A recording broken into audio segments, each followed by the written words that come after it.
أعوذ بالله من الشيطان الرجيم بسم الله الرحمن الرحيم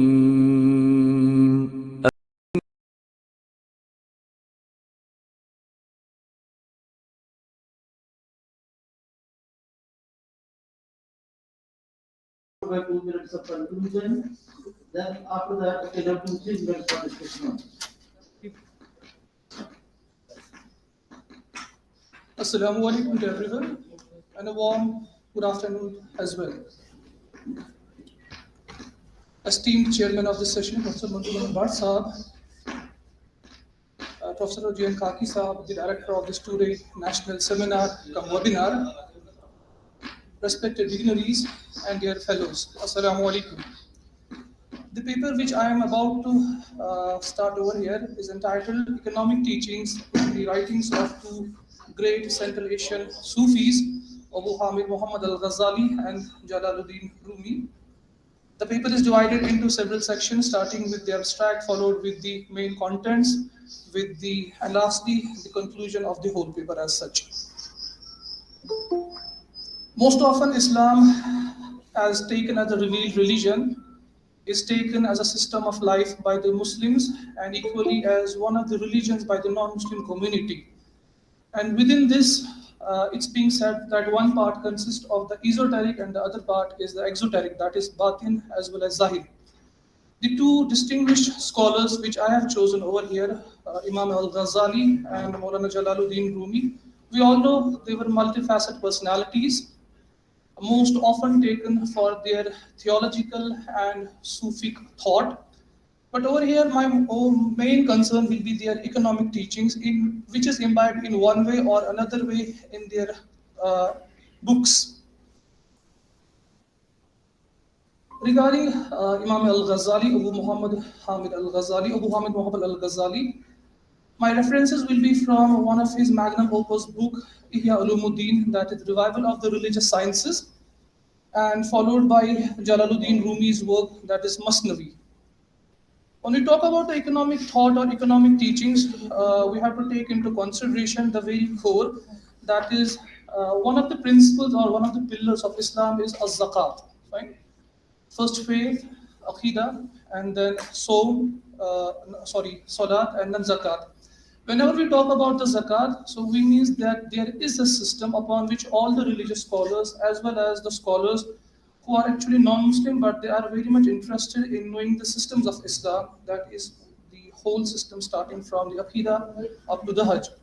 Imam Ghazali has given very insights about the economic, while he approaches his paper, while he approaches this discipline through one of the very core premises, that is the maqasid sharia, the objectives of the sharia, in which he is primarily concerned with the religion, the life, family, property, and intellect. And then he has divided all these topics into three main categories. One is the necessities, that is the zaruriyat, followed with the comforts, that is hajat, and lastly the luxuries, which he is calling the name tahsinat. And his whole economic teachings revolves over here. Before I officially pursue some of his main things, I would like to make it over here very clear that Abu Muhammad al-Ghazali, who was born in Tus and he died later on in Tus as well in the year 1111 Common Era, his main focus has been what is now in the jurisprudence called as al-maslaha, that is public or social interest. So he keeps all these things into consideration, and then he promotes that one of the most important thing which Islam is, that is regarding the overall benefit of humanity, not only the Muslims. And then he propounds the theory which he calls that being the Muslims, it's very obligatory for us that we should pursue it in what he is calling as the socio-economic development, particularly focusing on the rights as well as the duties upon the ruler of the time, in which he has actually also produced a book entitled as Nasihatul Muluk, that is the book of counsels for the kings. Imam Ghazali, he is of the opinion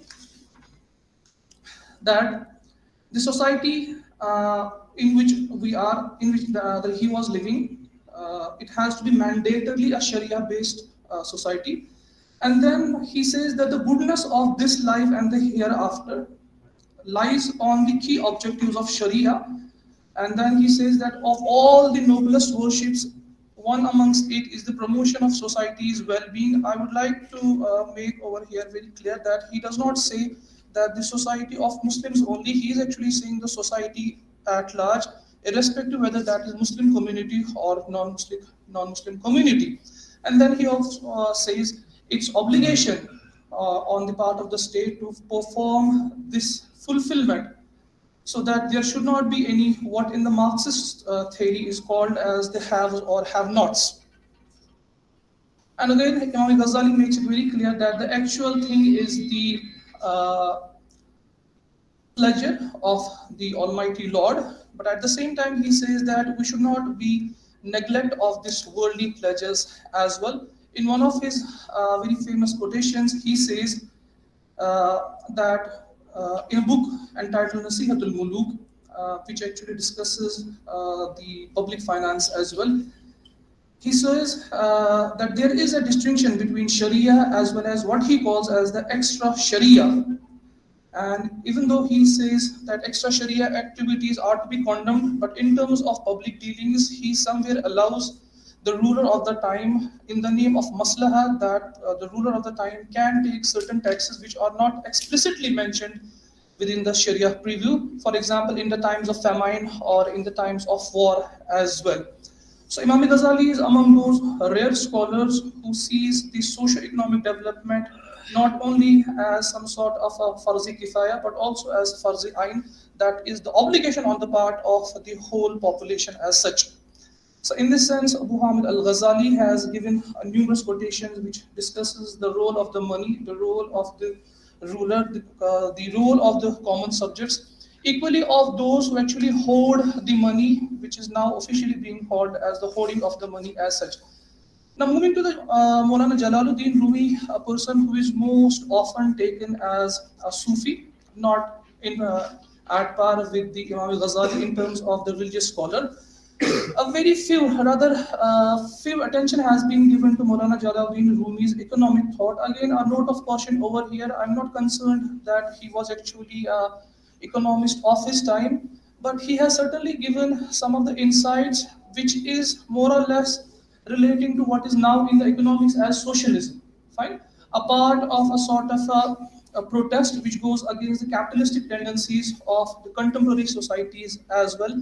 Again, a note of a caution over here when I'm preparing, when I'm actually presenting the very core points of Imam Ghazali as well as Rumi. I'm just trying to corroborate and trying to compare and the contrast with the prevalent economic situation and the philosophies of the contemporary world as such. Jalaluddin Rumi, as we all know, he was a mystic, and at the same time, he was a person who was not living or stationed at a particular place. He was born in Dadan, Balkh, Afghanistan, and later on he died in Konya, Turkey. His teachings are more or less sort of a scattered thoughts which are to be found in Masnavi, which are to be found in Diwani Kabir, Maktubat, Rubiyat, and lastly but not the least Majalis Sabah, in which he is actually exhorting his pupil that you should not sit, you should work, and you should not be sort of a parasite on the society, rather someone who the society will take as the reference point. Again, it has to be mentioned over here that Maulana Jalaluddin Rumi, he got his formal education in which the Quran and Hadith as well as some jurisprudence was taught in the at the then schools.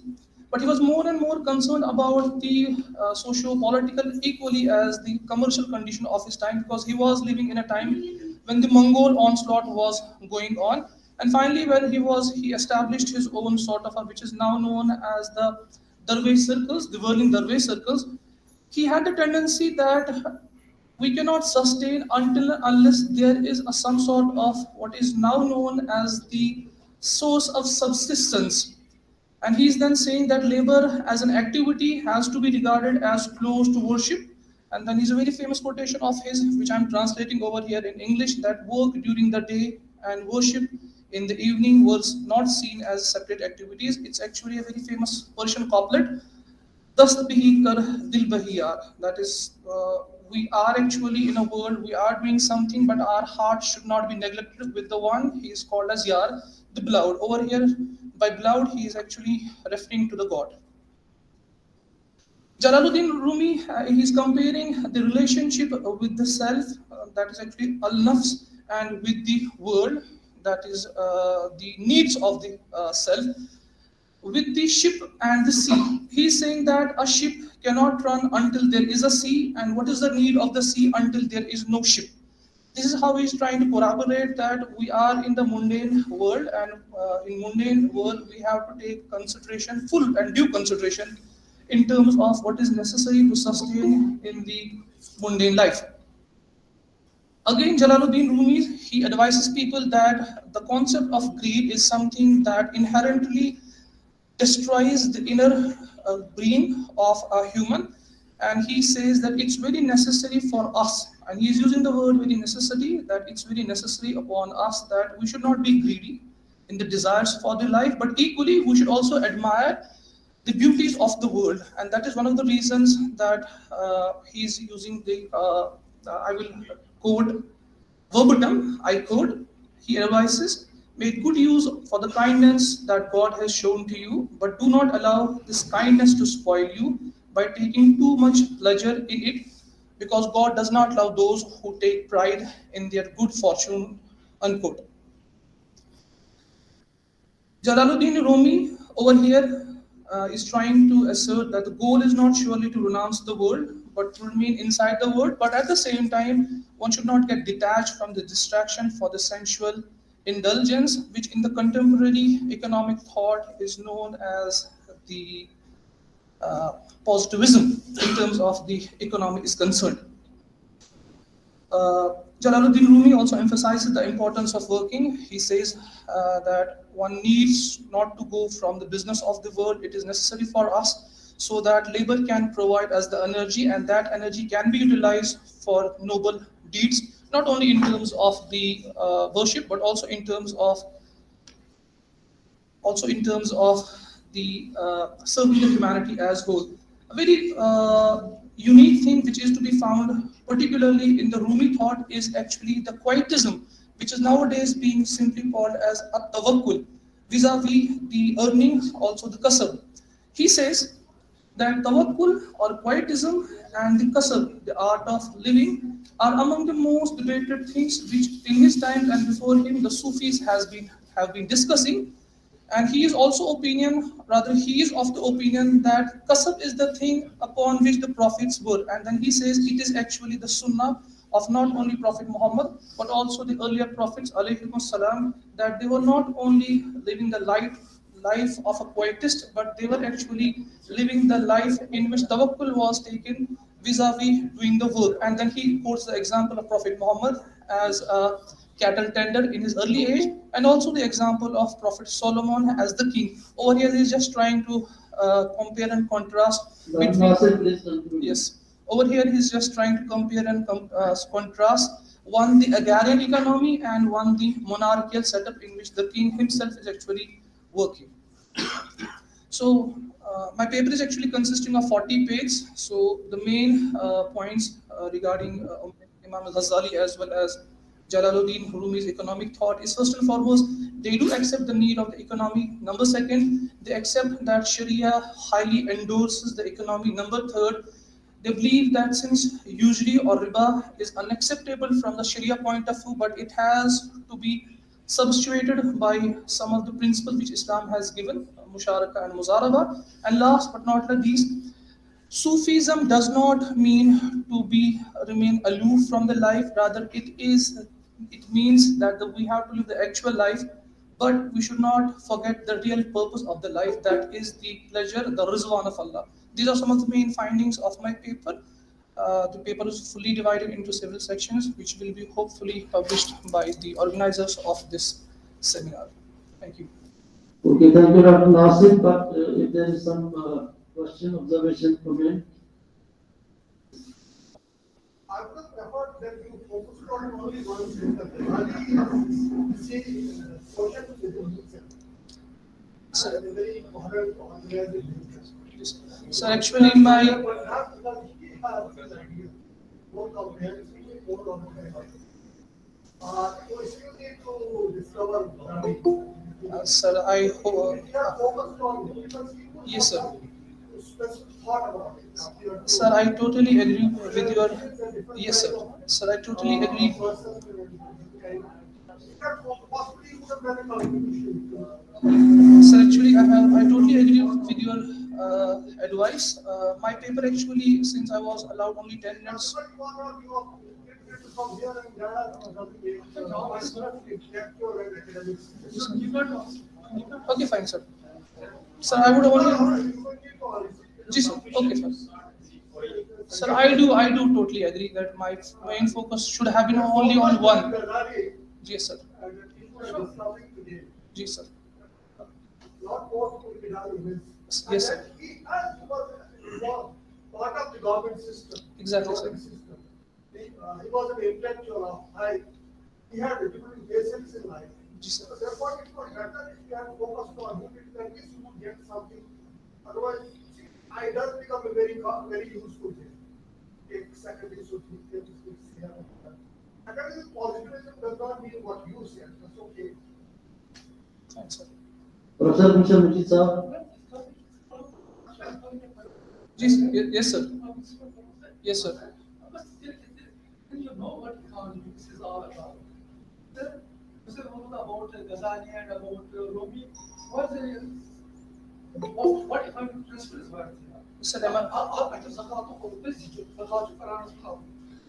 And then important thing is that Zakat is not like storage systems and present systems, economic world should. If I just skip Zakat is not Zakat is powerful, tools powerful means that signing sales, so they later change up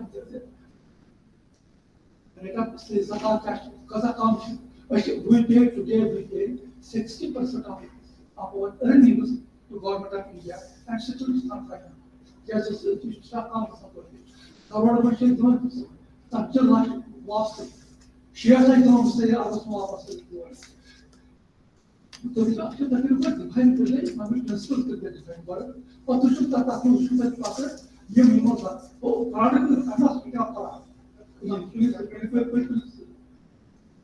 know, Yes, sir. I'm sorry, it's not because I can't just Rumi. Yes, sir. But to shoot that, you know, how to get taxes, how to distribute what taxes are available, what taxes are not available. Subject you to this correct taxes correctly, what they said about the taxes. I said, by the mouth, how is it by the mouth is sure. Economic assets, I think, will be very, very more. Much of the system of tribal system. It was a tribal system, but also what the part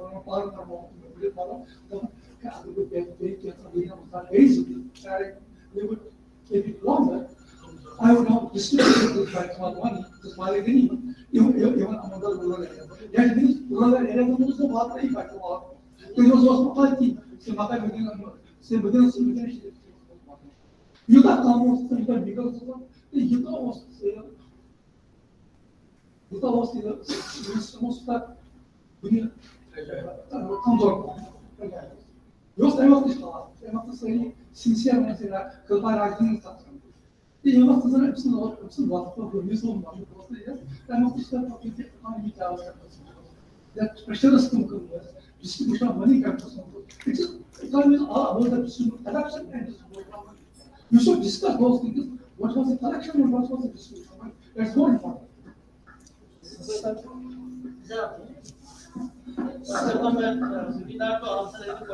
I would only respond. Yes, sir. Sir, it won't take me more than 1 minute, sir, of your valuable advice. Sir, my paper actually regarding the Al-Ghazali, it provides the foundation of Al-Ghazali's economic philosophy, then followed by economics of Al-Ghazali's time. Lastly, the modern Islamic economic thought, what can be and what is the possibility of relating the older economy with the contemporary economy. So that's the reason I initially, while I was presenting my paper, I told that I'll be presenting.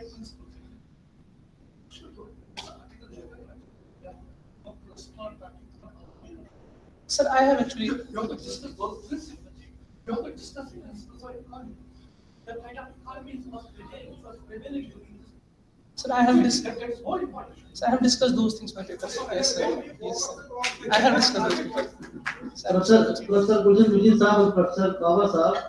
So my submission is that inshallah he will just improve this paper, incorporate your suggestions over there, and after that it will be published in the Yes, sir. year or outside. Because on the previous day also I made a national seminar over here, 2 days national seminar.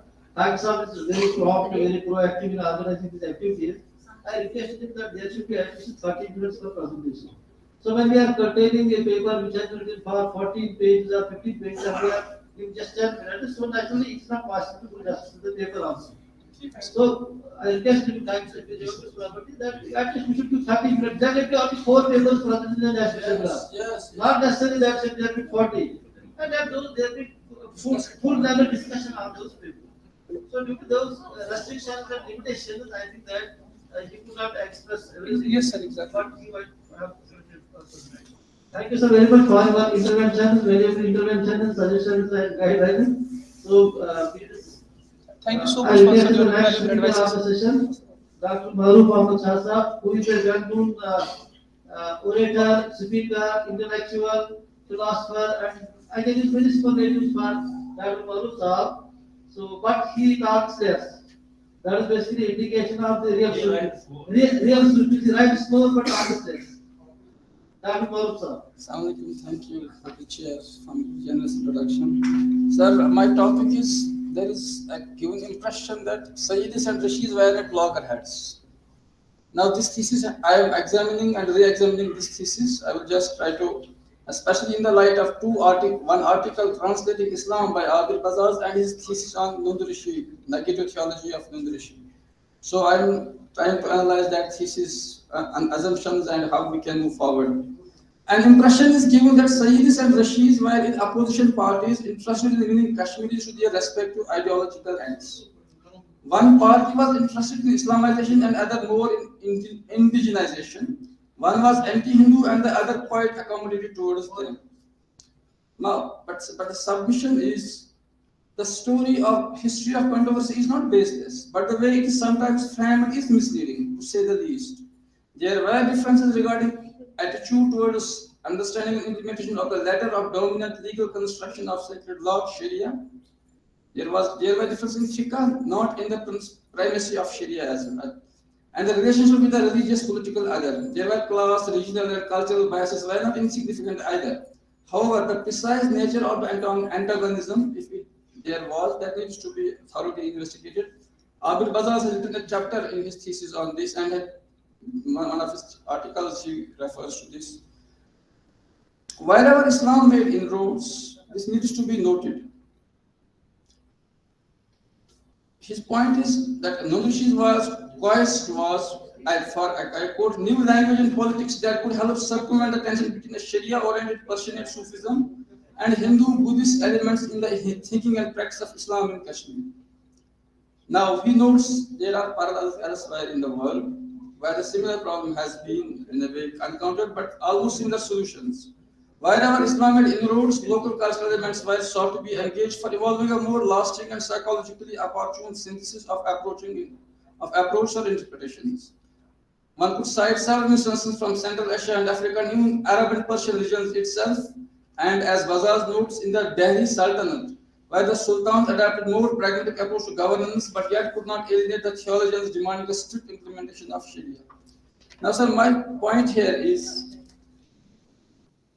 his point is the function of rishis in Kashmir was similar to those of Chistis in North India and the Dark. Now, my point is, kindly note the difference between, there is no divergence in any of Islamic schools, Sufis, non-Sufis, that Sharia is sacrosanct, it is primacy.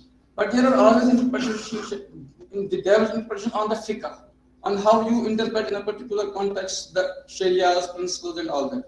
So there was no difference on the Sharia, but on how we, in a way, interpret Sharia in an evolving matrix, especially when religious other was to be encountered.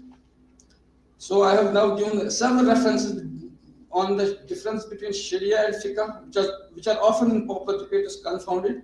So that creates a problem. Sharia is divine, but Fiqh there is more human element in that. There are several references from Kamali and major other Umar Farooq and major other legal theorists, but I am dropping them. Then I have quoted Ibn Arabi as well, who has fundamentally asserted that Sharia is the cornerstone, is the Furqan. If anything contravenes Sharia in the name of Haqiqah, SOP system, that has to be rejected. That is Ibn Arabi. So I mean the champion of all Sufi orders, Sufi thought. Now, there are some Nun Rishi's approach to Sharia. He nowhere criticizes Sharia, instead believes for conforming to it.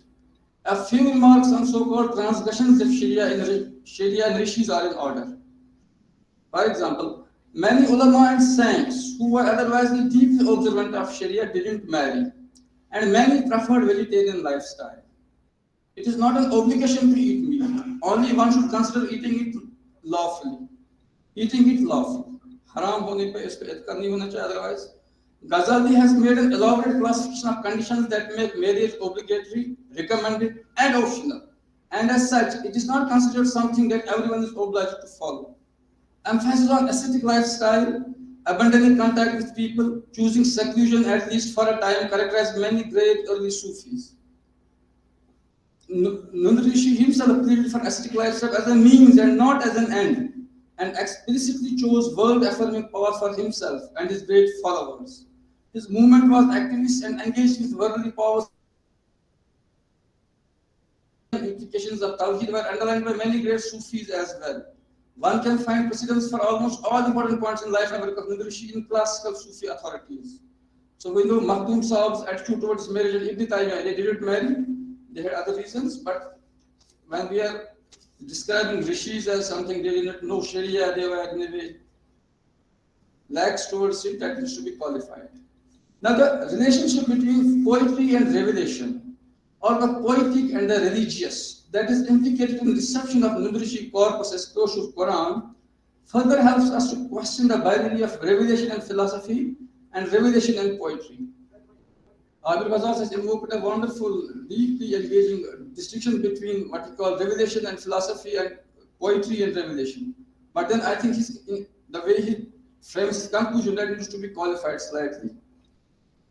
The fact that negative theology sides with revealability against revelation, revealability is for saints, hukama, revelation is for prophets, need not be understood as constituting or giving rise to tension between Rishi movement and Sufi orthodoxy, as Bazaz gives an impression. As the latter itself has significant legacy of negative theologians, we know in Sufism there are mainstream Sufis, there is a great deal of what we call negative theology in them. So Khanka-based Sufi culture may, now I think I will try to skip some valid points, otherwise I cannot finish it. Islamic universalism has been translated into various philosophical, mystical, and poetical frames. Nun Rishi's task has been attempt and its key scope is Sahaj, and which reverberates across local. Now, Al-Bazaz is a very important point. Sahaj Islam. He gives Shaykh Allah the credit of, in a way, framing this. Now, the point is, this Sahaj Islam has been its equivalents, we can find it Persian, we can find it mainstream Sufi elements as well. And Al-Bazaz is not negating that. But what the contribution of this Nun Rishi is, the term Sahaj employed by Nun Rishi is a way of translating the universalism of early Islam at a time when the Persian Sufis articulate Sufi metaphysics largely inaccessible to the local population. So this is very simple point. You know, Persian, that language, that idiom was in a way alien to an extent at earlier point. But then the point is, Sufis, both Sufis and Rishis have equally questioned empty scholasticism, ritualism. But Abul Bazaz tries to emphasize that Rishis have fundamentally questioned this, and maybe Sufis, he tries to say that they have been more on the conservative side. Here it needs to be pointed out that we have hardly any warrant to emphasize divergence between Kubri saints and rishis, as both recognize the centrality of the esoteric, the natural, or the primordial spiritual impulse and taste, zog of spiritual life, which is what Sahaj is all about. The point is implicit in bazaars. Sages of both traditions duly recognize the significance of Sharia, and both are critical of anti-ritualism and access of dress code system or legalistic hair splitting.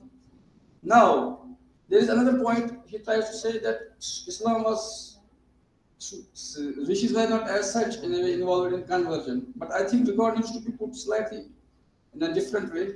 Major figures of Rishi movement post Nundrishi were reportedly converted in the environment fostered by Nundrishi. And Sayyid succeeded in mass conversion only with the help of several resources marshaled by rishis. Now, conversion is historically attended to a significant extent to Sufi figures in the Indian subcontinent and Central Asia. And conversion need not be aggressively pursued to be effective. Conversion by silent presence constitutes major means of effecting change in the religious demography. Conversion need not be seen as an all or none phenomenon or radical traumatic choice imposed by the converting agency. So there are many points in that. Now we can conclude, I think we can conclude with bazaars that both Sayyid Ali Hamdani and Nundrishi were seen as Sufi exemplars, and the Kashmiri tradition gradually smooths out any historical memory of difference between the two orders, say on the question of conversion and Sharia. So currently the situation is that historical memory, whatever there were differences, but then with the emergence of Makhdoom Sahab, there was in a way what we call the divergent currents in a way again were brought together, and today we cannot in a way highlight this or emphasize their differences because esoterically, historically, metaphysically, and in a way pragmatically they have been, I think, on a similar ground. There might be a difference of emphasis because Kashmiris were local, Rishis were local. They have been from so much past in a way living in an environment where they were minority in a way or emerging minority, then the majority became later. So it's a psychological attitude in which you are not assertive about certain things which alienate. So the point is there is no controversy over the question of centrality of Sharia for either Nundrishi or the Central Asian Sufis. There is no divergence on the point of the centrality of the esoteric as well, but the esoteric does not mean transgression of the law. It means more liberal attitude towards the fiqh that can be always in a way accommodated. And I think lastly, Bazaars has done a wonderful work, and the one point which he has not much in a way elaborate is the distinction between revealability and revelation. I think if we read Nundrishi as sage, as Hakim, or in that tradition, then we have a way of reconciling Rishis and Sufis. Sufis with more emphasis on the prophetic figure, and Rishis with more emphasis on, in a way, what we can call prophetic figure, but as well as other certain, we would say Hukama and we would say saints. So I think that debate continues till date in Kashmir. How much more folks, inside and inside. I think if we read all these closely, there is not much divergence. Thank you. Thank you, Dr. Farooq Sahab. So, if there is any question, any observation, from the Hazir hai, Dr. Dharman. Formally, I would like to welcome Dr. S.M. Das from Delhi, the formidable scholar of culture and history and Sufis. We would love to hear something from you, sir. We were actually waiting for you, sir, for your presentation, but because of the demise of one of your teachers, you could not do it. But we were expecting your observations with regard to the conference. Dr. S.M. Das, sir.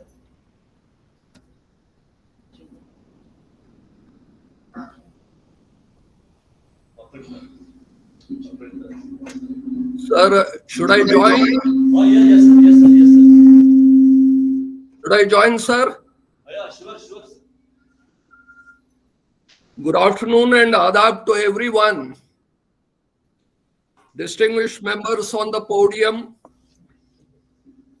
respected Professor J.N. Khaki Saab, Janab Professor Gulshan Majid Saab, our Reverend Haji Muhammad Dambaz, Professor Noor Ahmad Baba, and Farooq Ahmad Masoodi, all the faculty of the Center of Sheikhul Islam Studies, their friends, scholar friends, their friends and colleague scholars, At the outset, I express my grateful thanks to Professor Khaki Saab to have invited me to this very important conference, Mystic Heritage, that is common between Central Asia and Kashmir.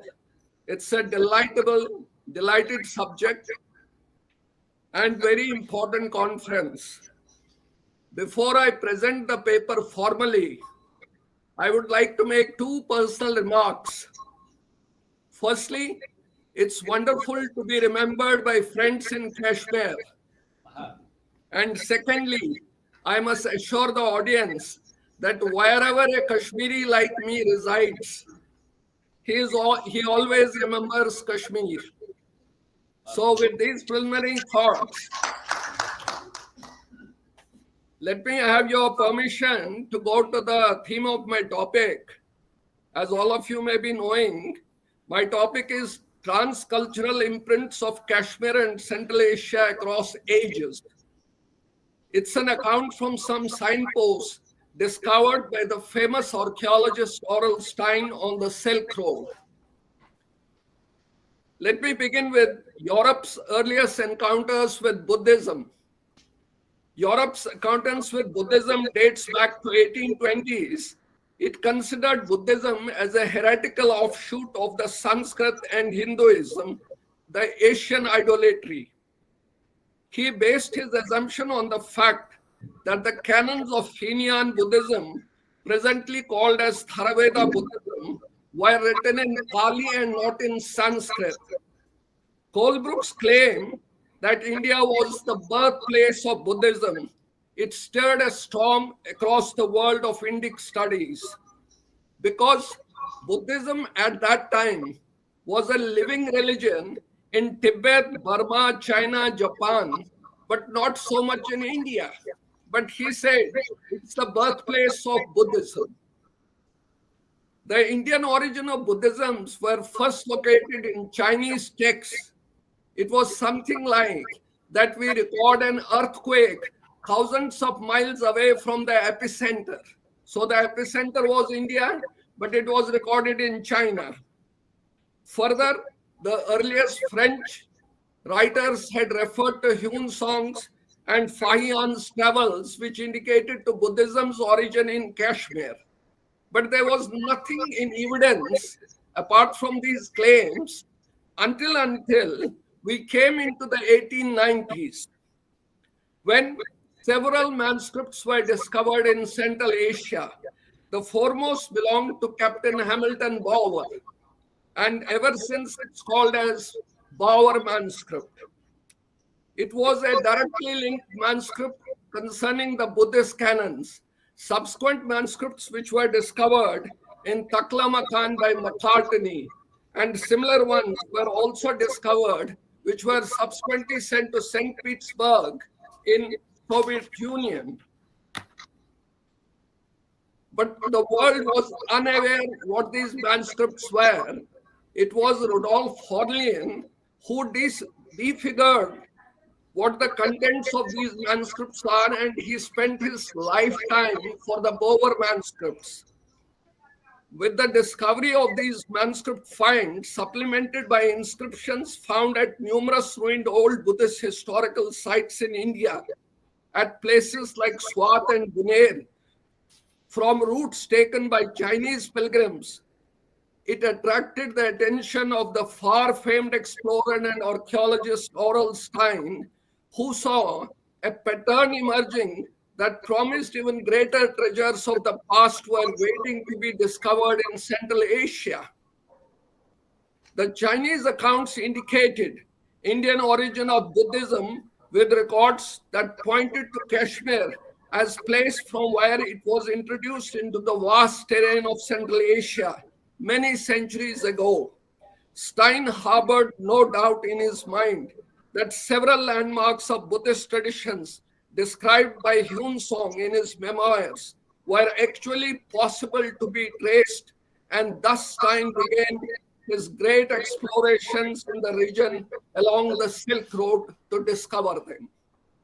Stein's explorations in Central Asia, we all know, were actually 4, but only 3 were successful, because in the 4th, the Chinese did not allow him to take his collection back to India or to England. His explorations 1901 to 2, 1906 to 8, and 1913 to 16. However, it was in the very first exploration that Stein located cultural imprints of Islamic tradition had absorbed a lot of Buddhist edifice in its imprints. He located several evidences and wrote a preliminary report sometime 2 years later in 1904 with sand-buried ruins in Khotan.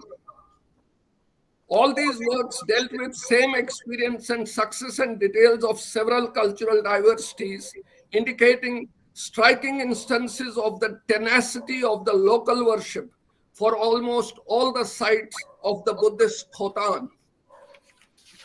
While in Khotan, Stein visited a popular pigeon sanctuary where thousands of birds were housed in a wooden building. These birds were maintained by the offerings of the pilgrims and the pious donations of the believers. The local Islamic tradition believed that pigeons were the offsprings of a pair of doves that had miraculously appeared from the heart of a imam named Shakir Padshah in the bygone days, but the legend informed that he had sacrificed his life fighting the infidels of the Khotan. However, what we see in Hyun Song's account is that he wrote that these were actually not pigeons, but they were rats when the local king was helped by them to throw away the infidels, and as a result, the holy pigeons had replaced the lowly rats in recalling the great victory. So had the pious Muslim legion replaced the pious Buddhist one. In Kashgar also, looking for Buddhist past, Stein located that there were monuments that resembled ones from the Afghan border, and this particular monument was called a pigeon house. Since neither the Buddhist or the Muslim customs would show that this monument contained human remains, so Stein concluded that probably not only Buddhists or Muslims in the past lived there, probably lived who had left the remains of the dead in these urns.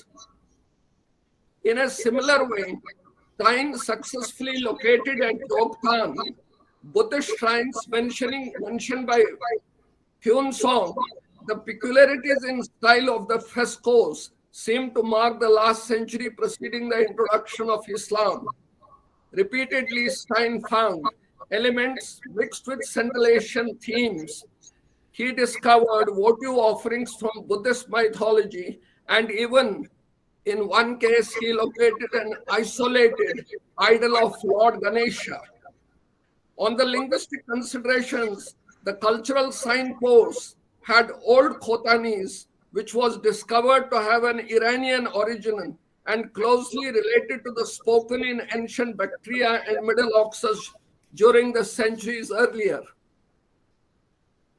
In one place, he showed that Persian and Buddhist features had combined to show a powerful male, wholly Persian in appearance, was intended to be a divine Buddhist image. However, the connections of all these finds showed puzzling features, which was established 15 years later when Stein found an explanation. When returning from the third scintillation expedition, Stein visited Sistan on the eastern part of Iran with its western part. Even though the place was famous home of the Rustam, the hero of the Persian national epic, its old historical record preserved the tradition which confirmed that Buddhism had flourished in Sistan in earlier times. And yet, another clinching evidence of transcultural impress came to light when Stein in Nia discovered dozens of Kharoshthi manuscripts written on sheepskin. It was the first example of writing on leather by people of Indian languages and culture. Evidently, the hesitation brought by the doubts of scruples had not prevented these pious Buddhists from writing their sacred texts on animal skins under the changing influence of the Islam. Now I come to the common echoes between Central Asian culture and Kashmir. Evidently, these signposts inform us that at the beginning, in the ancient times, it was the influence of Buddhist religio-culture which flowed out from Kashmir during the 5th and 6th century, traveled along the Afghan-Iran border, and impressed the landscape of Central Asia.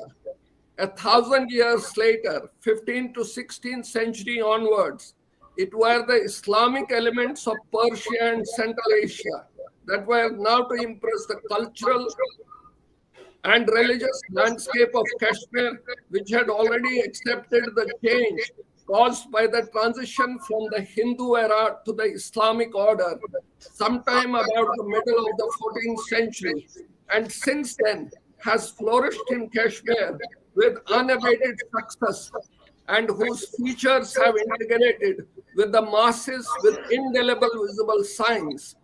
From this hard evidence, analyzed in this short paper, it may hence be said with some confidence to summarize that abutting geographical areas, that Central Asia and Kashmir, have shared mutual cultural religious impress, which is influenced by the currents of time across ages and offers sufficient elements of historical congruity, a commonality in which we understand and we recognize that Kashmir and Central Asia are a good example of a concentric religious cooperative society. Thank you very much. Thank you, sir, very much. Thank you, sir. Any questions? You are welcome. Sir, there is no question from the audience. Thank you, sir, very much for your thought-provoking presentation on the theme which you have chosen for your presentation. But we hope that you will continue to be with us till we finish the session. So we have next caller for his presentation, Sajjad Rashid, sir.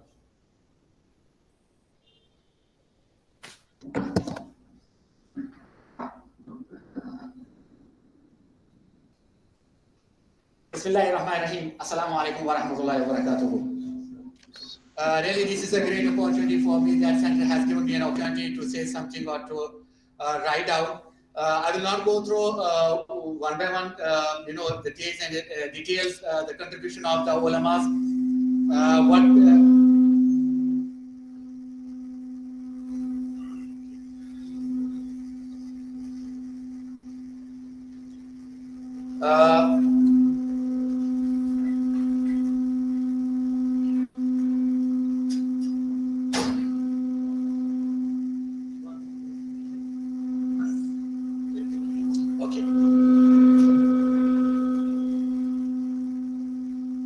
There is no doubt that the trade relation and religious transformation go side by side, and it opens the doors of culture and traditional change in the society, and the language, which plays a key role in all process, attracts to everyone to grasp and to come close to the foreign people. Not with standing the great mountains, barriers of Hindu Kush. Now, I will leave this portion. Everybody knows, about Central Asia. Let me say one of the two things are very important, because I am, I have done PhD in Arabic. So when we look at the contribution of the ulamas, of the Central Asian ulamas, what they have done, there was behind it, there was a spiritual, force. Otherwise, it confused me always when I try to know how they put their efforts. For example, I will talk here. Let me add this word here. It's very important. Yaqut al-Hamawi, he has written more than 20 books. He mentioned in his book also that he visited Kashmir. From Egypt, he visited Kashmir. So many times I couldn't understand what was the force behind that he came to Kashmir. It means the Kashmir was famous at that time, and the familiarity of the people of the ulamas of Kashmir, not meant to only the Central Asia but to the Arab nations also. And one more thing, we have no need, when I try to teach the students the importance of the ulamas of the Central Asia, I told them, no need to go, if you have no time to learn, to read, no need to go to libraries. Just do one thing, just come out of the house and you will see the grave. You will see the Sahib grave everywhere. Whether it's a downtown, whether it's a Kashmir, or any part of the district we will go, we will see the ulamas, we will see their graves. It means they used to say us, they used to teach us, tell us, learn, come to close and see the contribution of our ancestors, what they have done. So we will come to know our responsibilities, what we have to do in the present day, in the present time. Let me include here some of the names are very important who contributed a lot, not only in the religious studies or language, but other studies also.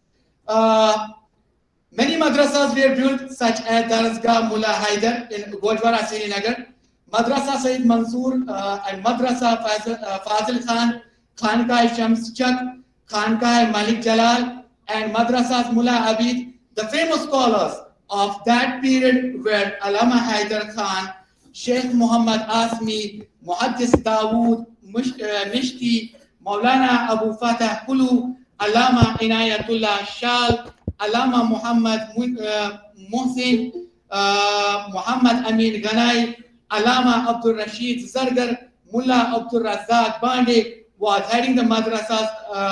When we go through, there is a lot of list what I have mentioned in my paper. After that, inshallah, when you go through this, it will give you a lot of information. You will come to know the contribution and other, their efforts they have put before the Kashmiris. Just I want to mention only one thing here. It's our responsibility, it's my responsibility, to make the coming scholars or the students about the contribution of the Central Asian scholars. I forgot to say here, I am very thankful to Gulshan Bachis. He was my first guide who gave me chance to do PhD in the Center of Central Asian Studies. After that, it is because of their efforts. I spent 10 years in Saudi Arabia. I was teaching their Arabic language and literature. So just inshallah, and then Khaki Saab, I should not forget to say thanks, because he gave me an opportunity just before 3 years to write down and to do translation Sheikhul Alam. Nowadays, sir, I am doing translation Arabic Sheikhul Alam, quite. Inshallah, I will do it, not because of I will get the certificate, because of that it is my responsibility to say to people what they have done. And one more thing, very important, we should not use such words whether the illiteracy or education and uneducated. No, they people were very educated, but they were not having the certificates. Without certificate, they were knowing each and everything. So we should try to avoid these type of concepts, whether they were qualified or not. But they were educated, and we have to convey this message to our scholars. So I think, inshallah, if you have any question, then after that I will try to answer. I should say thanks, amma salam. Thank you very much. Thank you very much.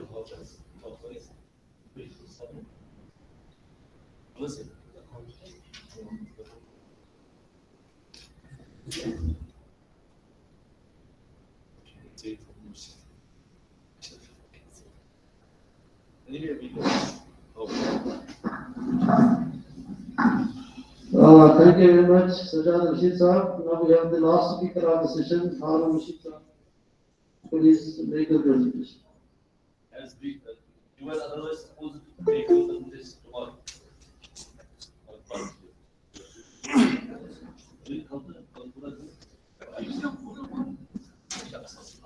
Thank you so much, sir. You can only score who we know. Whereas with you at a loss, I would say Good afternoon to all the ladies and gentlemen. I'm really thankful to Khagi Saab and other teachers, Gulshan Saab and others who always try to give me a space to speak something about the very learned audience. And before I think a month back, me, Maruf Saab, Gulshan Saab, after finishing up the conference there in Center for Central Asian Studies, we were talking about some similarities between the Islamic philosophy of Wahdatul Wujud and the topic I'm working on, that's Kashmir Shaivism. And then we were just discussing the idea, and Maruf Saab encouraged me that work can be done on it. So by keeping that aspect into consideration, and when I was talking to Fayaz Saab and some other teachers, they said, for this conference, there should be a link of your topic to the Central Asia. So, but then I discussed my idea with Khaki Saab, sir, I'll be able to connect my topic somehow differently to the Central Asia, and then he told me, you just come and have talk on it. So my topic would be basically on my topic, that's a philosophy of Kashmir Shaivism, but how it will be useful to understand the mass conversion in Kashmir. As we all know, I just want to discuss some new and the work can be done on it in the future. That's what the endeavor is all about, to discuss something new with the audience. Basically, the event of the mass conversion to Islam in Kashmir is a very debatable aspect. As we know, on the one side, while justifying and explaining the narrative of the mass conversion in Islam, Pandit Anand Kul came up with his force theory, as we all know. And then his theory was being rebutted by a renowned historian, Professor Ashraf Saab in Islam in Kashmir. And then there are other scholars, especially John Raj, who highlights the political aspect. But while analyzing the causes of the mass conversion in Kashmir, I came to know that after reading the Isa Khan Saab and A.K. Rafiqi Saab, the books of A.K. Rafiqi Saab and the Isa Khan Saab is basically debate. They are basically, it's some sort of debate that Isa Khan Saab is giving credit for the mass conversion to the Rishis, while as the A.K. Rafiqi Saab gives credit to the Sufis. This is what the debate is all about. And also, as Maruf Saab talks about Abir Bashir Bazaz, I have read his thesis. He has submitted his doctoral thesis to the University of Minnesota. That's a negative theology of Nundrish. But I have certain reservations from the thesis of that gentleman because I come from history, he comes from literature background. So that's something, but his work is tremendous and have good ideas discussed about what I'm going to talk about. So basically, my question is, which I was raising in my mind, that why there is a debate between the Isa Khan Saab and A.K. Rafiqi Saab over the conversion between the Sufi and Rishis. Why one is emphasizing on the Rishis and why the other gentleman is emphasizing on the Sufis. And one more thing struck on my mind, why the Nundrish is basically trying to get connect, and he's basically expressing his mentorship to the Lalden. Why not to the other Sufi saint? Why he's saying that in Padmanpur chi lali yim amrit cholari, he that Lala Padmanpur who have done the nectar. Why he's basically trying to connect his expressing his mentorship that the Lala is my mentor. And Lala was not from the Islam. It's a very well established fact that Lala shares a Sufi Shiva ideological spectrum. She's a Shivaite yogini. And one more thing that which I raised some hours back, that initially it's one of Bulbul Shah Rahmatullah who came here and converted the Rinchana. Then why the other Suharwardiyas, it were not those, but it were the Kubriwer saints who came to Kashmir like Mir Sayyid Ali Hamdani, Mir Muhammad Hamdani and other his friends and companions who did put their every effort to get the mass conversion. So what is the reason? Why not the Suharwardiyas, they are getting the credit? Why the Kubriwers are basically doing it? So scholars have worked differently on it, but one of the most important aspects which I feel after studying my area of specialization, that besides the political, economic, social, cultural cause, the religious philosophical discourse needs to be taken into consideration, because it's not important that the Islam preached the monotheism, Islam preached its Wahdatul Wujud, preached non-duality, egalitarian spirit, monotheism, non-duality, and a belief in one God it was already prevalent in Kashmir before the advent of Islam. So where I am trying to connect that, we should be able to look what is our heritage, how the heritage like Trika philosophy or Kashmir Shaivism philosophy played a very good role in providing an open ground for the Central Asian Sufis or the Rishis in Kashmir to have the mass conversion very easily. So already the ground was prepared. That's why Isa Khan Sahib, while he is giving credit to Rishis is basically a Sanskrit term. It means a saint. And as we know, the parents of the Sheikh Nuruddin Noorani Rahmatullah, other Rishis, they were all from the Hindu families. And how they contribute in the mass conversion? Because they were already knowing the site pattern, they were knowing already the legacy of the monotheism or the non-duality, and that's how they make the rules and rule aware that if you want to rule here, if you want to get a mass conversion, then you have to follow the sect pattern which has its roots in Kashmir from the 9th century onward. So that is always Kashmir Shaivism. And how the Kashmir Shaivism talks about the monotheism or the monism, or which we call it non-duality, I'll just try to explain that, and then we can be looking at, is there any possibility to look into consideration, take into consideration how the Kashmir Shaivism provide a way, and it creates a space for the Central Asian Sufis to come and have the easy conversion to Islam, to get the audience towards their fold.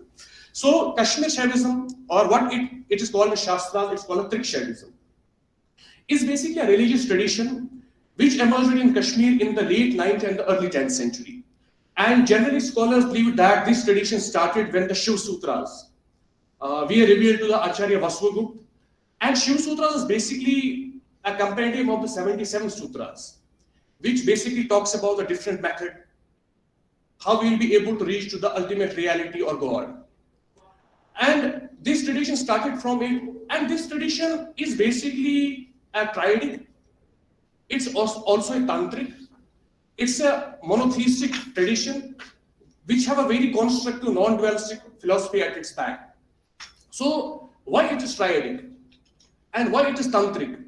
In the main Hindu philosophy or Hindu tradition, we have two types of tradition. One is agamic and one is nigamic. Nigamic traditions are those which believe in the superiority of the Vedas, who acknowledge Vedas as a supreme source. But agamic tradition are those who don't believe in Vedas, who are basically anti-Vedic, and they accept the superior authority to the Tantra. And the Kashmir Shaivism of Kashmir is not a Vedic, it's not a nigamic, but it's an agamic or tantric tradition. And it believes in Tantra like Vijnana Bhairava Tantra. It believes in the Tantra like Shiv Sutra. It believes in the Matanga, Rudra Yamal, and there are many other Tantras. It's almost 92 Tantras which Kashmir Shaivism recognized, but it also believes in the 64 Tantra. So this tradition emerged in Kashmir and have a non-dualistic philosophy at its back. But they called it as Advaita. So what is this Advaita, or what is the non-dualistic philosophy? It says that here, the being and the God, they are not two different entities. They are one. This is what the Wahdatul Wujud talks about, and there's a little, as I was talking to Maruf Sab, methodological and some approach or terminological differences there. So they say the being and God, they are not two different entities, they are one. Then what differentiates man with God? If both are same, if every individual or every existence is God, then what differentiates? Let's take into consideration a person or a being. They say that what differentiates between a God and a man? For that, it advocates a concept of Shat Kanchukas. Shat Kanchukas are the 6 coverings or the 6 obstacles. These are basically 6 obstacles which basically differentiates God and man. And if these obstacles will be removed, if these coverings will be removed, then what happens that a personal journey from individuality will vanish into the universality. So he doesn't remain then the being. He becomes God, he becomes ultimate reality, or what they technically call him as a Paramashiv. So what are those Shat Kanchukas, or what are those 6 coverings? He says the first covering which differentiates God and being, which is basically limitation, that is limitation of niyati, limitation of space. Niyati is a space.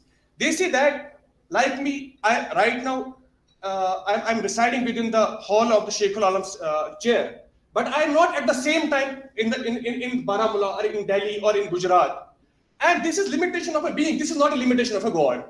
God can be everywhere. So first limitation is a limitation of niyati, or what they call it as a limitation of space. Second limitation is the limitation of kala, or limitation of skill, or what they call a limitation of art. For example, I am a student of history, I don't know the medical sciences. So I am a person who can do a specific thing, but I cannot do everything. And this limitation is up to the human being. God, this limitation is not up to the God. God can do everything. So second limitation, which differentiates the being and the God, that's a limitation of the kala or the skill. The third kanchuk is the limitation of a kal. Kal is a time. So I live in the 21st century, I was not there in the 18th century. And this limitation is not implemented to God. God was there in the 18th century, God is also here in 21st century. This is the third kanchuk or third obstacle. The fourth kanchuk or the obstacle of being at God, that's a rag. Rag is attachment. Attachment means that अगर हम कितना भी claim कर लें कि भाई हम अशित दीनदार लोग, but still we want our children to get adjusted first. We want to have a good house to live. So this limitation is not to God. God is not attached to anything. So this is the fourth limitation between the God and the being. The fifth limitation. Sir, please conclude. Sir, I just want to few minutes. Sir. Just conclude now. I'm not getting equal time. Okay. I just try to finish out in 2 minutes. Fine. So the fifth limitation is a limitation of what we say of Maya. And we say Maya is basically the ignorance of his real nature. His real nature was basically a nature of a God, but he forgets about that because there are limitations on him and he's engaged in some stuff, and that's why he forget his real nature. That's the God's nature. That's why Abhinav Gupta gives in Tantralok a very important example of it. He says that there's a lion who is basically eating and drinking with the sheep. So he don't know he's a lion. So he himself thinks that he's a sheep. But one day he visits to have a water on the river, and in the reflection of the water, he says that I'm not like a sheep. So then he realized what actually I am, and that's how what actually we are. We have a God consciousness, but we have forget that. So these 4 or 5 limitations are 6 are there. And there's a limitation of vidya. There's a knowledge. That's also there. We have knowledge of this thing and not of everything. So Kashmir Shaivism, that last 2 minutes, how these Shat Kanchukas, these 6 coverings can be removed. How a person will remove these 6 obstacles and he will reach to the ultimate reality. For that, Kashmir Shaivism gives the 3 ways, 3 upayas, and 1 anupaya and 1 no way. What are these 3 ways and 1 no way? What is ways we understand, but what is no way? The 3 ways are, the first way they call it is a Shambhav upaya. That's the upaya of the Shambhava, Shiv. And second upaya is Shakta upaya. That's the upaya of the Shakti. And then the third upaya is the Anava upaya. Anava means a human being or an individual. These are 3 upayas. And in these 3 upayas, there are methods like in some meaning there is mantra, in some meaning there is pranayam, there is yantra. So, but what is anupaya? Anupaya is that it's not mandatory. Kashmir Shaivism says it's not mandatory that everybody will reach to ultimate reality by following the Shambhav upaya, by following the Shakta upaya, by following the Anupaya, Anava upaya. But there is one more path that issue zaruri ki ki imay tak cheez follow. Kunish khoda ham to magraj ke saath. That's what they call as anupaya. That is no path. And usko kuch khoda realize that we don't need to follow the path. And how we will be able to achieve it and to go for this, that's how the Kashmir Shaivism literature talks about Shastras like Shiv Sutras, Vigyan, Bhairav Tantra, Malini Vijaya Tantra, and other texts are all about. So inshallah, we need to look this aspect into consideration. Maybe there will be some future research on it, and we'll be able to connect how the Kashmir Shaivism provide a very open ground, very easy ground for Central Asian Sufis to come, discuss, and to get the mass conversion. Thank you so much. So thanks to Harun Rashid Sahab, Department of History.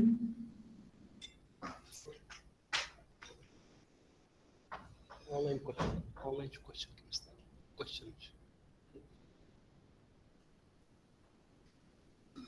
Altaf Hussain sir. Dr. Altaf has raised his hand. So he has a question, he has an observation. Assalamu alaikum warahmatullah. Alaikum salam. I'm Altaf Hussain. I have a query regarding this. We know that Shaivism had a re-emergence in 19th and 20th century after the predominance of Buddhism. We know there are certain elements, that we can say are identical between Wahdatul Wujud or monism of the Sufis and the monism of Shaivism. But when Shaivism was able to re-emerge after the predominance of Buddhism in 19th century, how it could give a smooth passage to, for Islam to reach to the grassroots level or to the masses. This is my query. When it was able to re-emerge in 19th century, how it can give a smooth passage to Sufis or their monism or their worldview to smoothen the way for the emergence of Islam. Thank you. Okay, Dr. Altaf, please have the response from the speaker. Thank you so much. Very beautiful question raised by Dr. Altaf Saab. For this event, we have to look back to our history. There is a legacy and in the religious history of Kashmir tells us, which I can define in four terms. There was initially an interaction between the religious traditions, then there was a confrontation between the religious traditions, and there was accommodation between the religious traditions.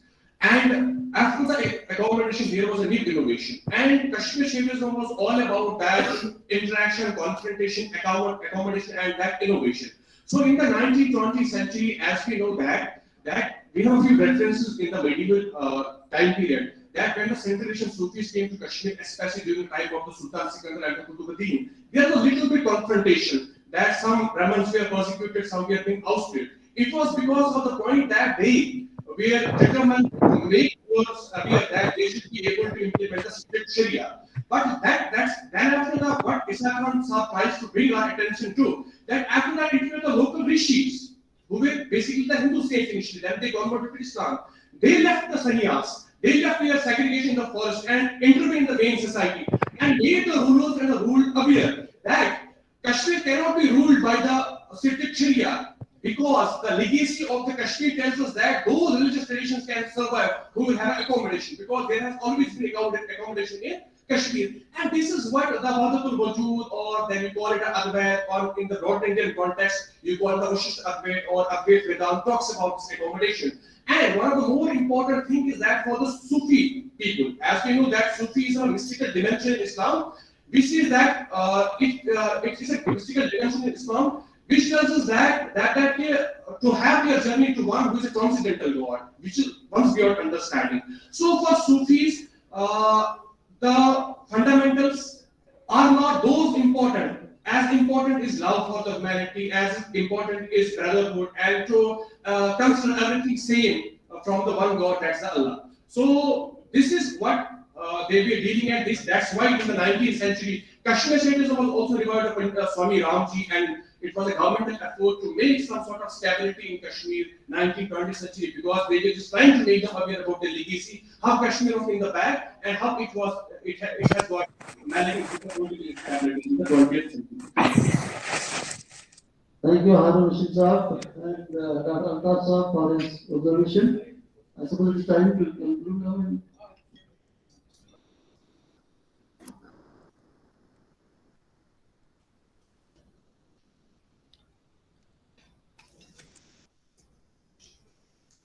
So, Nahmaduhu wa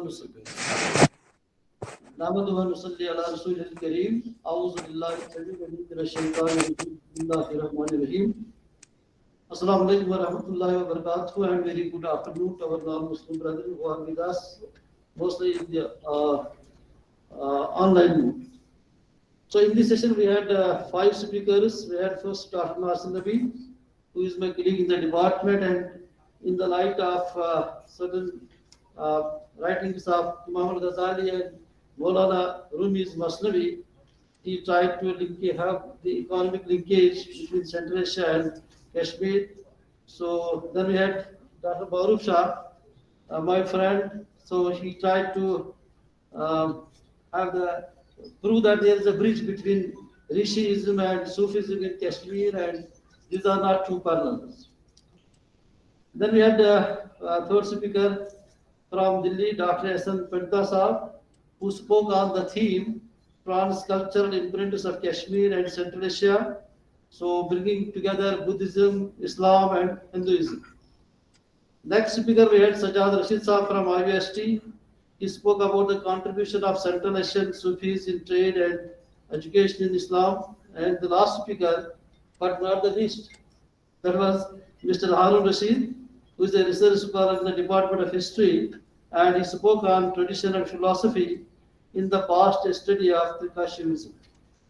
So I suppose that all the papers were well drafted, but due to the paucity of time, the scholars, the paper presenters could not elaborate on all the pointers they could. So earlier also I have suggested Professor Khaki Saab that normally if we have only 4 papers per day, so there should be thorough discussion on those papers.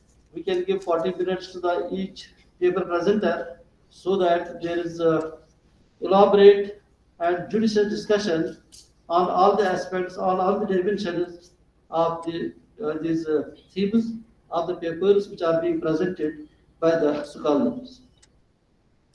Now, since morning I have been here, so during the inaugural session and during the first technical session that was presented by Professor Tariq Saab, Director Center for Central Asian Studies, so I noticed certain things, and in response to that, I will be making very brief and humble submissions over here. Number one thing I noticed that there is still a lot of confusion regarding the advent of Islam in Kashmir. Why it is so? My take on this issue is I can be wrong. Professor Gulshan Majid Saab is here. It is something I think that Gustaki to say something before in front of Professor Gulshan Majid Saab. So he is a big encyclopedia of Kashmir history, philosophy and all that. He is a polymath. Now we have a disciple here, Dr. Maruf Saab. He has left his disciple here to take up the job. So basically when we look at what is the problem. So basically when we look at this whole phenomenon, the problem is that we are not going for the cross-examination of sources. That is the problem. We have the first documented history of Kashmir, that is in the form of Raja Tarangi of Kalhana. Then we have 3 more Raja Tarangis in Kashmir. There is not only one Raja Tarangi, there are 3 more Raja Tarangis in Kashmir. Similarly, when we study history of Kashmir, we are ignoring the West Asian sources of Kashmir history. We are ignoring Fathul Buldan of Balazuri. We are ignoring Muruj Zahab of Masoodi. We are ignoring the Tashnama of Muhammad Kofi. So these sources help us to understand so far as advent of Islam in Kashmir is concerned. So there is a misconception among the people still that probably the advent of Islam took place in Kashmir in the 14th century with the arrival of Sayyid Bulbul Shah from Turkestan, Rahmatullahi Alayh, and then Sayyid Hamadani, Mir Muhammad Ali, and other Sufi and Sadat from Central Asia. The fact is something different. When we go for, similarly we have the Central Asian sources. Al-Biruni wrote about Kashmir near about more than 100 years before Kalan. Although his work was exclusively on Kitab al-Hind, but there we find due mention of Kashmir over there. And it seems that either Al-Biruni had interacted with some people of Kashmir or he might have visited, but that is not substantiated by our sources that he has visited Kashmir. But it seems he is speaking about Kashmir, about the cultural traditions, about the customs of people of Kashmir in such a way as if he has himself witnessed. So my take on the issue is simply that probably he had direct or first-hand information from the people of Kashmir whom he might have met outside Kashmir. So when we look at these sources, all of us know that Arabs established their rule in Sindh. Muhammad bin Qasim was there, the first Arab general. It was between 711 to 713, that is early 8th century Christian era. Now Muhammad bin Qasim also made a military expedition. He planned a military expedition on Kashmir via Multan, but did not succeed because there were some developments. It was the Umayyad period at this Damascus, which was their capital. So due to which he was being called back and he could not fulfill his dream. Then we find that the job was not left incomplete by the Arab generals. We have Junaid, another Arab general, during the Abbasid period. We have Hisham bin Abdul Taghlibi, another Arab general. They made military expeditions on Kashmir, but did not succeed. About Hisham, we learn from the West Asian sources that he penetrated the side wing of Kashmir. That is our this Kishtwar, Doda, and Bhadrava, and not this part of the Kashmir. Kashmir was a kingdom at that time. I did not to educate you on that issue. It was not a this place like this which we have today. And what is the output of that? Even if Arab army did not succeed to penetrate Kashmir, this part of Kashmir, kingdom of Kashmir, because when you look at the borders of Kashmir, particularly during the period of Lalita Aditya, so we have borders with the Central Asia. Even there is mentioned that he marched towards Balak, towards Bukhara. So he had military expeditions, he had encounters with the Arab army over there. So far I as a student of history, Kashmir history, am concerned, I find that he was the greatest ruler. So far he gave the maximum expansion to the kingdom of Kashmir. Lalita Aditya was from Karkota dynasty.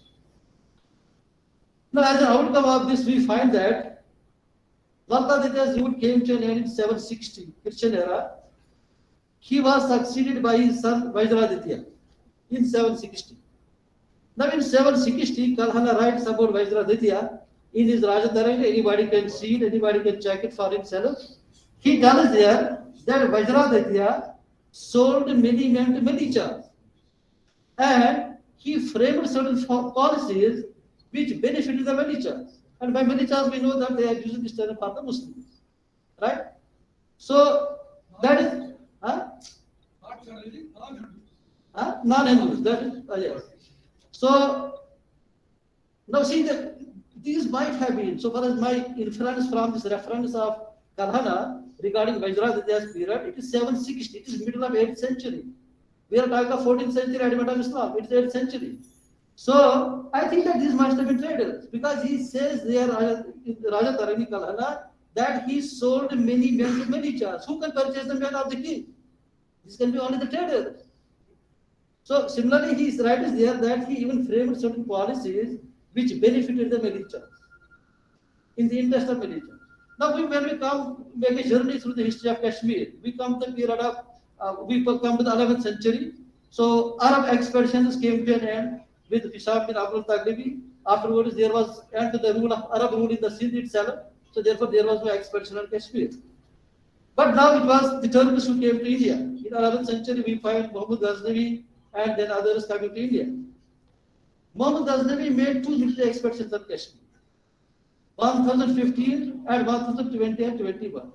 But he had the only reversal from the borders of Kashmir, from the fort of Baharpur, where he had to lay siege for about 1 month, and due to these hostile climatic conditions, he had to lift the siege, and without success he had to return back to his Ghazni.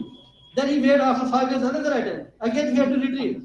And the Central Asian historians write that Muhammad Ghaznavi had a narrow escape because of the floods, and many of these Turk soldiers they drowned in these floods.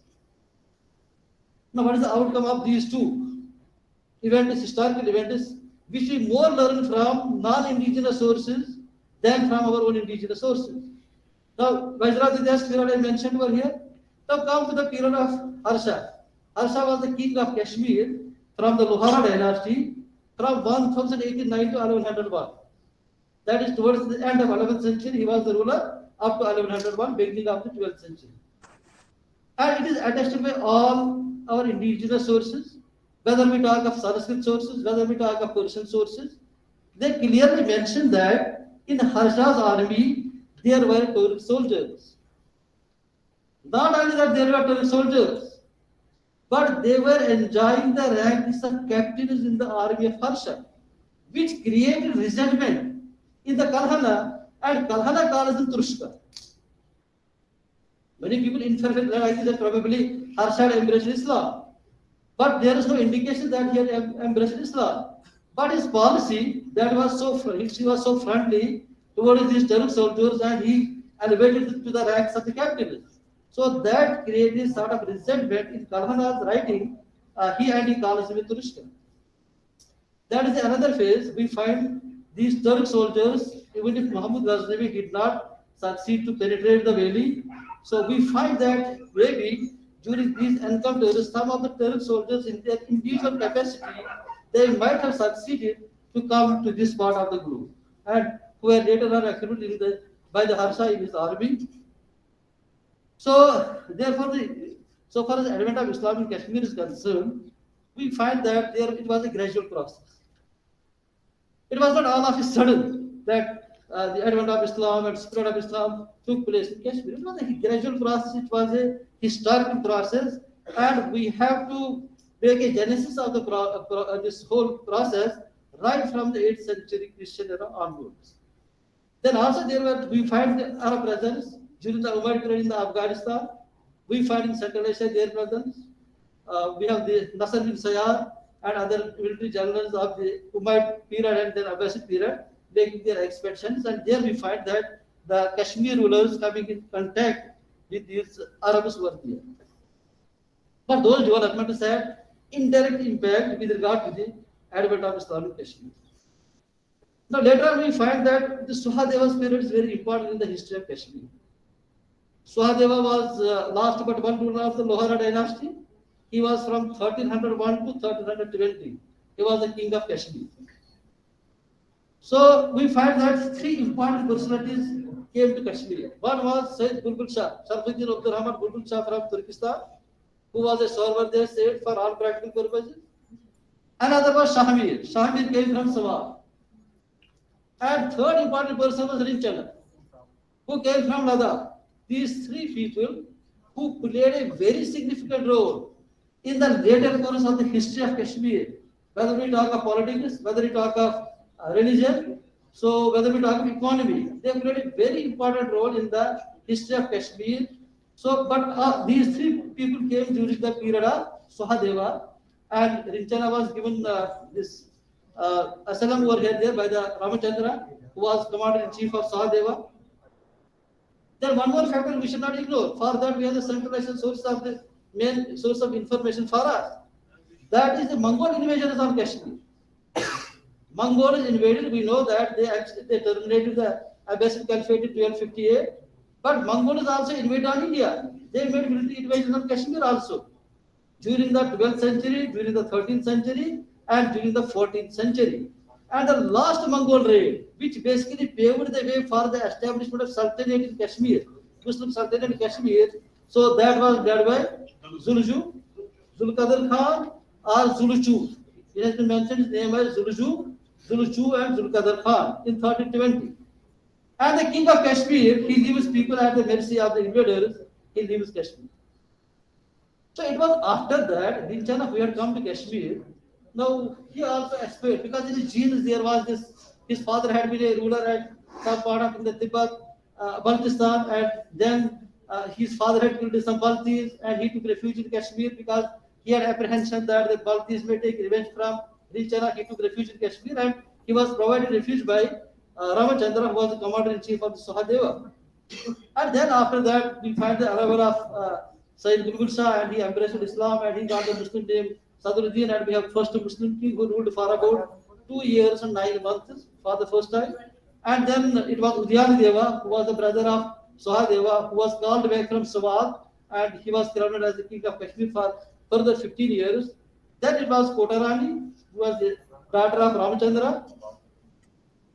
She took reign in her hands for a few months. Then there was tussle between Shamir and Kotarani, and finally Shamir succeeded to lay the foundation of Muslim Sultanate in Kashmir, and his dynasty ruled for about 222 years, from 1339 to 1561, and then we had the Chak period for 25 years, from 1561 to 1586, and then we had the Mughal period, and so on and so forth.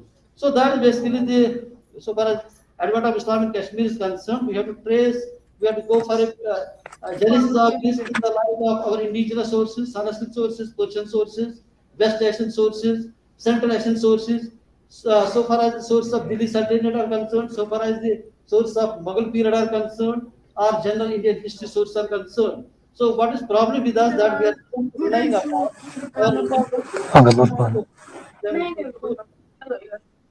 now, one of my friends probably was Harun Rashid Sahab, who spoke about I will just make reference to 2 points only here, and that will continue. Number one is regarding arrival of Shah Hamdan Rahmatullah in Kashmir. Probably over here. As was today also, probably Professor Baba Sahib made mention of it. I am not sure about it. Somebody made mention of it. That it was basically the Taimur was hostile towards the Alvi Sayyid of Hamadan due to which Sayyid Ramadani Rahmatullah came to Kashmir. So this is Taimur's threat theory. I call it Taimur's threat theory, which is concocted, 100% concocted. What is the problem? The problem is that we have not studied Malfuzat Taimuri itself. There is not say Malfuzat Taimuri. In Malfuzat Taimuri, Taimur is directing his courtiers, his viziers, that whenever Sayyidis come to my court, you should give them space. They should be seated on my right side, and then they should not be abused. They should not be hanged. These are the words, these are the statements of Taimur in the Malfuzat Taimuri. So why does the threat theory come? That there was Taimur's threat to this Alvi Sayyid, and because of that, Sayyid Hamdani Rahmatullah Allah, he migrated from Hamadan to Kashmir. Then one more point I would like to make over here, that we are not again studying one more centralization source, that is Risala Mustura of Haider.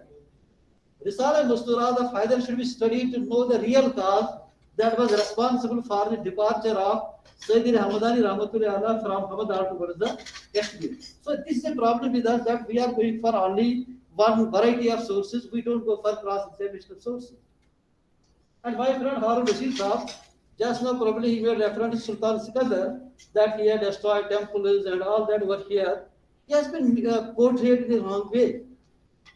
So what happened basically, you can please study these European writers on Kashmir history of this period. So we find the right that basically there were some natural calamities.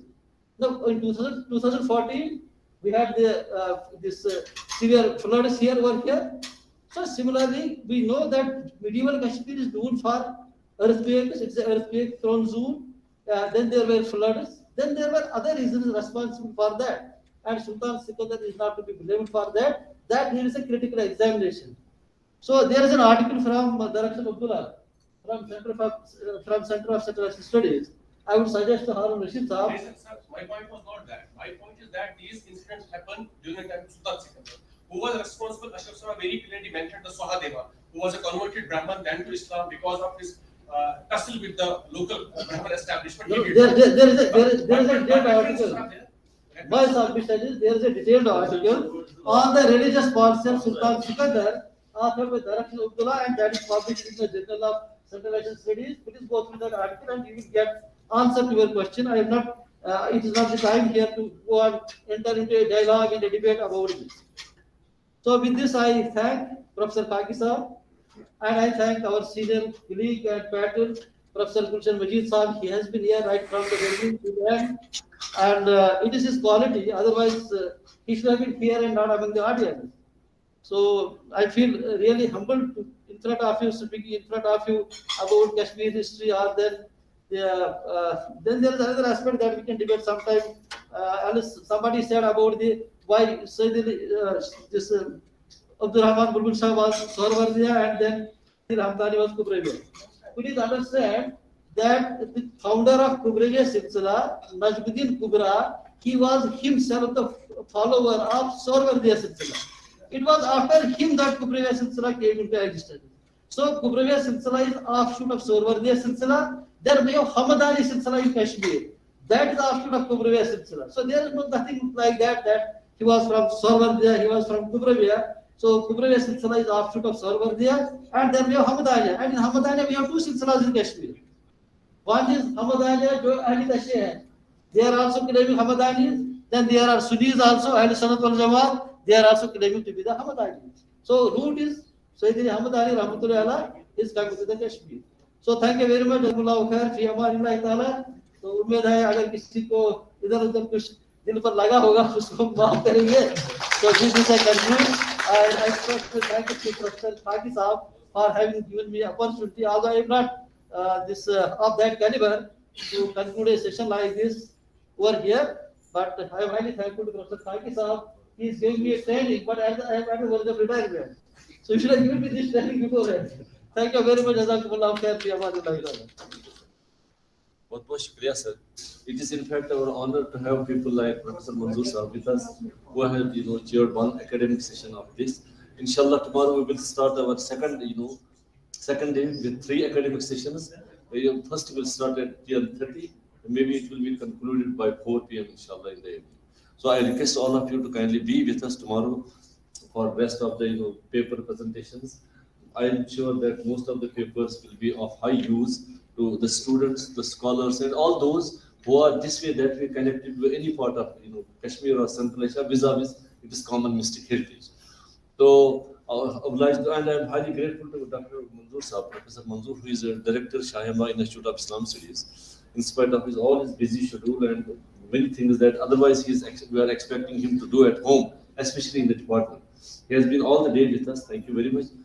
And then Professor Gulshan Majid is the boss always. Boss is always right.